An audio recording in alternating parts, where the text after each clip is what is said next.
مجھے یہ 5 سال ہو گئے کم سے کم. پہلے میں کسی اور کے کرتا تھا، اس کے بعد میں نے اپنا بنایا، اپنا اسٹارٹ کیا. پہلے میں نے میٹرک کیا، میٹرک کے بعد میں نے اسٹڈی وغیرہ چھوڑ دی. مطلب کہ آپ نے اپنی اسٹڈی کو جو ہے اس پہ کمپرومائز نہیں کیا ہے، آج بھی اس کو بلکہ جاری. السلام علیکم ناظرین، میں آپ کا میزبان منور رسول، آپ دیکھ رہے ہیں عوامی بول. آج ہم آپ کے پاس ایک ایسی سٹوری لے کر آئے ہیں جو پورے پاکستان کے نوجوانوں کے لیے ایک موٹیویشن سے کم نہیں. آج ہم پاکستان کے ایک ایسے نوجوان کے پاس ہیں جنہوں نے اپنی زندگی کے بہت سے حالات کو دیکھا اور گزارے، اور آج شان برگر پوائنٹ کے نام سے ایک جو ہے وہ ڈھابا سا چلا رہے ہیں، اور انہوں نے اپنی ساتھ میں تعلیم بھی جاری رکھی ہوئی ہے. آج انہی کی زبانیں ہم ان کی کہانی سنیں گے. انہوں نے اپنی تعلیم بھی ساتھ میں جاری رکھی اور اپنا یہ کام بھی کرتے رہے. مطلب کہ وہ کسی بھی اپنے والدین کے لیے جو ہے برڈن نہیں بنے ہیں، اپنے گھر والوں کے لیے برڈن نہیں بنے ہیں، بلکہ اپنا خود کمایا ہے اور عزت سے جو ہے وہ کما بھی رہے ہیں اور کھا بھی رہے ہیں اور اپنی تعلیم کو بھی جاری رکھا ہوا ہے. آئیے انہی سے ان کی زبانی، ان کی جو ہے وہ سٹوری سنتے ہیں. کیا حال ہے؟ الحمدللہ. آپ کا نام؟ محمد سہیل طاہر. آپ یہ کتنا عرصہ ہو گیا آپ کو یہ کام کرتے اور یہ آپ نے کب سے سٹارٹ کیا؟ مجھے یہ 5 سال ہو گئے کم سے کم. پہلے میں کسی اور کے کرتا تھا، اس کے بعد میں نے اپنا بنایا، اپنا اسٹارٹ کیا، اور ساتھ ساتھ میں نے اپنی اسٹڈی کو بھی جاری رکھا. پہلے میں نے میٹرک کیا، میٹرک کے بعد میں نے اسٹڈی وغیرہ چھوڑ دی. اس کے بعد پھر گھر کے حالات تھوڑے سے نازک تھے، اس کے بعد میں نے اپنا کام ساتھ اسٹارٹ کیا، اور اس کے بعد بھی میں نے اپنی اسٹڈی ساتھ جاری رکھی.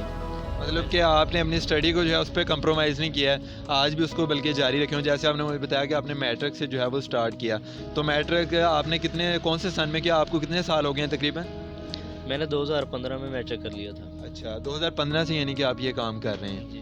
تو آپ کتنے بجے روز آپ آ جاتے ہیں اور شام کو کتنے بجے جاتے ہیں گھر واپس؟ میں کم سے کم 3 بجے آ جاتا ہوں. اس کے بعد رات کے کم سے لگ بھگ 1 بج جاتے ہیں. اچھا، تو فرسٹ ٹائم آپ کیا کر رہے ہیں آج کل؟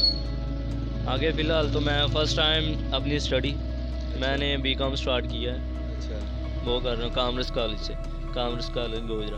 تو آپ نیکسٹ جو ہے وہ آپ نے اپنے فیوچر کے حوالے سے کیا سوچا ہوا ہے؟ کہ آپ جیسے مجھے بتا رہے تھے کہ آپ نے سوچا ہوا کہیں اپلائی کیا ہوا ہے، وہ بھی ہمارے ناظرین کو ذرا بتائیے کہ کہاں آپ نے اپلائی کیا اور کیا سوچیں کہ آپ اپنے فیوچر کو کہاں پہ سٹینڈ کرنا چاہ رہے ہیں؟ میں اپنے لیے ایک اچھی جاب ڈھونڈ رہا ہوں. میں نے ASI کے لیے اپلائی کیا ہوا ہے فیصل آباد میں. فیصل آباد میں آپ نے ASI کے لیے اپلائی کیا ہوا ہے. تو نیکسٹ آپ اپنے نوجوانوں کو کیا پیغام دینا چاہیں گے؟ جو اسٹوڈنٹس بھی ہیں، ٹھیک ہے، اپنے والدین کے اوپر برڈن بھی ہیں، اور کچھ نوجوان ایسے بھی ہیں جو اپنی جو کام کرنے لگ پڑتے ہیں تو وہ اپنی اسٹڈی کو چھوڑ دیتے ہیں، تو ان کو آپ کیا پیغام دینا چاہیں گے؟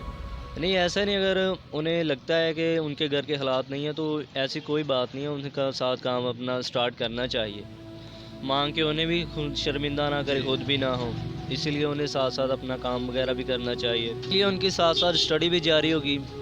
ایک تو وہ جو گھومتے پھرتے ہیں یعنی کہ لوفر، یہ نہیں ہوں گے، اپنے خود کمائیں گے، خود کریں گے. اس لیے ان کو دنیاوی تعلیم کا بھی ساتھ ساتھ علم ہو جائے گا.